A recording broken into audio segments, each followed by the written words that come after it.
نبوی علیکم بسنتی الراشدین المہدیین. دوسری حدیث اصحابی کالنجوم بأیہم اقتدیتم اہتدیتم.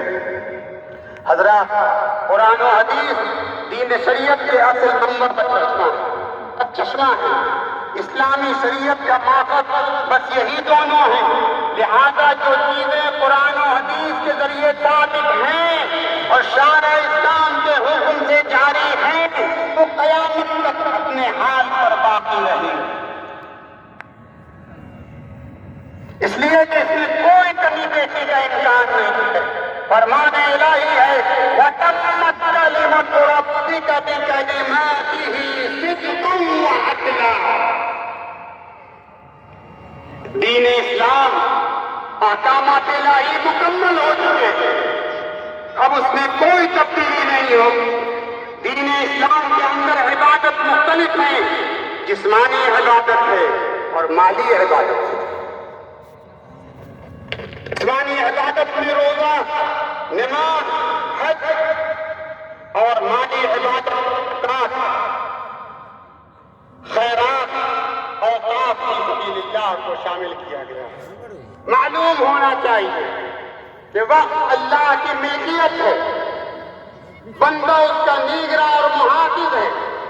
وقت کی ملکیت میں کسی بھی شخص کا ذاتی تصرف اور بھیجا استعمال شریعت اسلامی کے منافی. لہذا اوقاف کا تحفظ اور اس کی حفاظت ہماری شرعی و آئینی ذمہ داری ہے.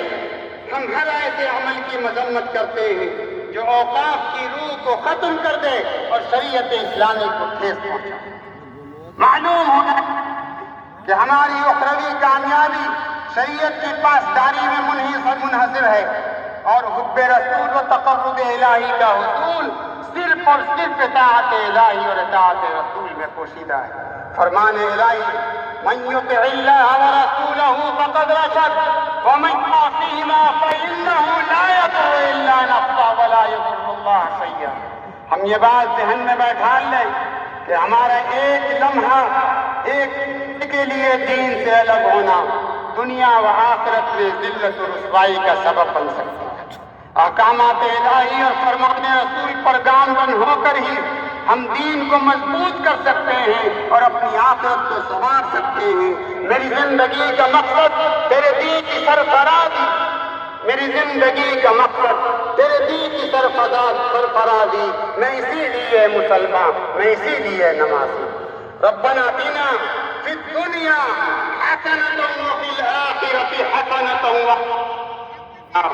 وادخلنا الجنة مع الأبرار یا عزیز و یا غفار یا رب العالمین. حضرات، ہم جس ملک میں رہتے ہیں یہ گنگا جمنی تہذیب کا ملک ہے جہاں مختلف مذاہب کے لوگ سود و باش اختیار کرتے ہیں اور ہر مذہب کے ماننے والوں کو اپنے مذہبی تشخص کے ساتھ جینے اور رہنے کا حق حاصل ہے. تمام مذاہب کے ماننے والوں کو عزت دینا اور ان کے ساتھ حسن اخلاق سے پیش آنا ہمارا فریضہ ہے اور دین اسلام کا تقاضا ہے. سماج کے دبے پسماندہ لوگوں کو اٹھانا اور ان کی داد رسی کرنا اور ان کے حقوق دلانا بھی ہماری ذمہ داری میں شامل ہونا چاہیے. رب کریم نے جب ہمیں خیر امت قرار دیا ہے تو اس کا تقاضا ہے کہ ہم شرور و فتن سے دور رہتے ہوئے خیر کو پھیلانے کی کوشش کریں اور اس بات کو قبول کریں کہ جس میں امت کی بھلائی ہو برادران وطن کے ساتھ الفت و محبت کا سلوک کریں. ہمارے لیے لازمی اور ضروری ہے کہ ہم اپنی نئی نسل کی بہتر پرورش و پرداخت کریں، تعلیم و ہنر سے ان کو جوڑنے کی کوشش کریں، عصری اور دینی علوم سے آراستہ کریں، بااخلاق و باکردار بنائیں تاکہ یہ بچے مستقبل میں قوم و ملت کے معمار بن سکیں اور دونوں جہاں میں سرخرو ہو سکیں اور ان کے طفیل ہم اور آپ بھی اللہ کی رضا کو حاصل کر سکیں. حضرات، ہر صاحب نصاب پر صدقہ فطر ادا کرنا واجب ہے.